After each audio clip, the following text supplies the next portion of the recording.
Waruhiu Itote, also known as General China, was one of the key leaders of the Mau Mau rebellion alongside Dedan Kimathi, Stanley, Mathenge and Musa Mwariama. Early life. He was born into a prosperous farming family in Kahati village, Mukavarayani division, Nyeri district in 1922. He received minimal education at a local Church of Scotland mission, before moving to Nairobi as a teenager. Itote enlisted in the British Army in 1942, serving in the King's African Rifles throughout Asia, firstly at Ceylon and then in the Burma campaign. Whilst in Burma he was promoted to the rank of corporal. Returning to Kenya, he became disillusioned with the lack of opportunities and became involved in urban politics and joined the Kenya African Union in 1946. In the company of fellow ex-army comrades he dabbled in the criminal underworld as part of Nairobi's 40 group, to supplement his wages as a fireman.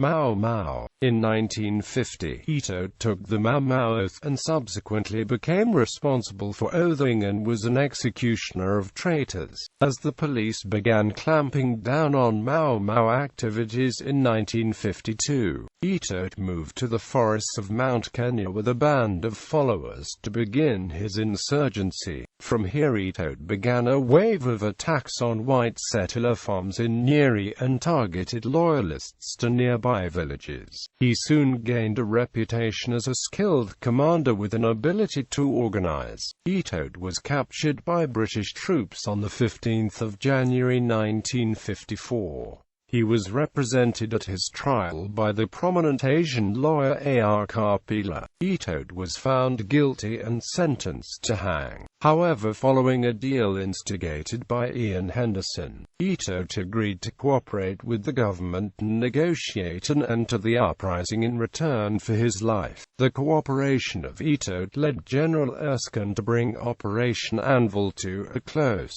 Detention and later life. Itote was unable to bring about the surrender of his Mau Mau comrades, and so was placed in a detention camp in Lokitaung. Here he stayed with his former opponent, Jomo Kenyatta, who taught him how to speak and write in English. Itote stayed in detention for the next 9 years, until Kenya achieved independence. He was then taken under the wing of Kenyatta in his new government. In 1967 he published his autobiography, Mau Mau General, and in 1979 wrote Mau Mau in Action. He served as the top officer of Kenya National Youth Service with his headquarters at Ruaraka, Nairobi. He died of a stroke in 1993 at the age of 71. At the time of his death he was running a farm near Olkalu in Kenya.